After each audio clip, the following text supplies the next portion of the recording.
How do we travel Australia with 2 kids in a caravan without missing out on the water fun? This is how.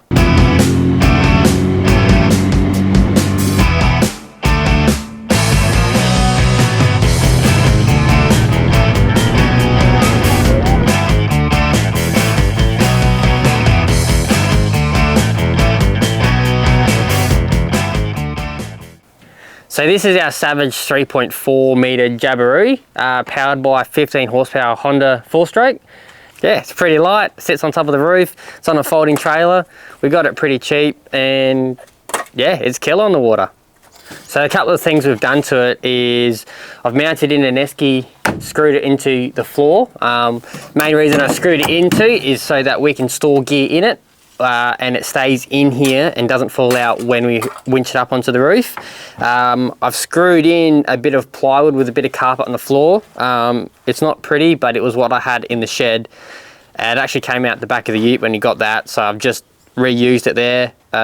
Makes a big difference for fishing out of it. Just got a couple of PVC pipes screwed here, there and everywhere on the seats for fishing rod holders. They're not the best, but I already had the pipe at home, so we just use that and it was happy days. What else have I done? Oh, I've mounted the eyelets in the front of the boat as well for a bit of rope with some shackles to mount to it so that the winch can get to it.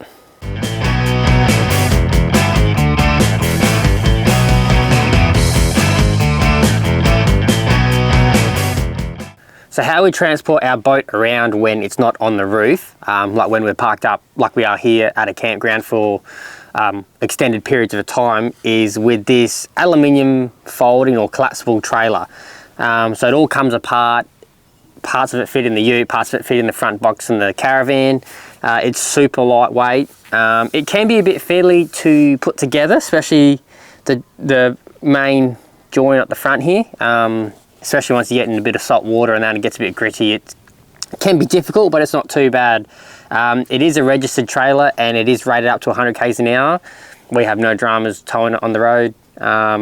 Without suspension, it does bounce around a bit, but yeah, we've had no dramas. And it's actually make it a lot easier to get out and about on the water when it's off the boat, off the car and on the trailer. So it's definitely worthwhile having a trailer if you don't have one.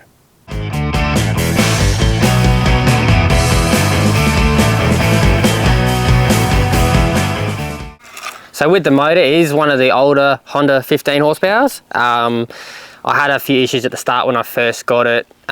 It wasn't running very well, so I had to give it a bit of a service and tune it up, and since then we've had no dramas with it. It does run pretty well. It does get the boat up onto a plane with all 4 of us into it with a bit of gear.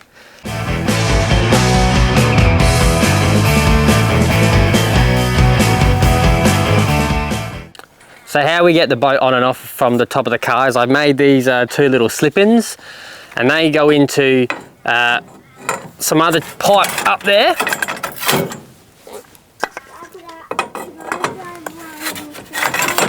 And that one slides in there.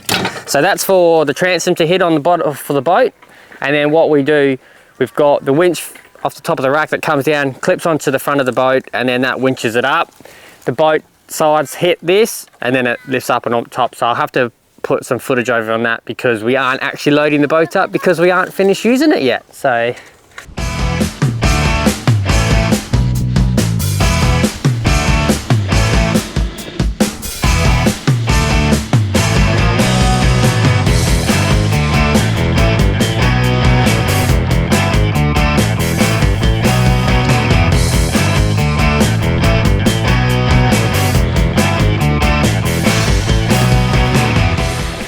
yeah, I've only got straps holding it down that go over the top of it. That's mainly because I haven't gotten around to putting any turnbuckles in underneath it, and it's been fine. We've done probably close to 10,000 k's with it and had absolutely no issues. Doesn't move, doesn't come loose. Yeah, it's been killer really. Righto, so what I've done with the roof rack is I got 2 aluminium fence posts just from Bunnings, and I've bolted them to the top of the rack for the boat to sit on, and then I've also put some of that blue Teflon strips across the top so that the boat slides nicely. Also running just a cheap 4,000 pound winch from the top that I've just got the control box, and then I just have to plug the power in from the Anderson down the bottom, and then that is the winch that I use to pull it up, and it works, yeah, works real well.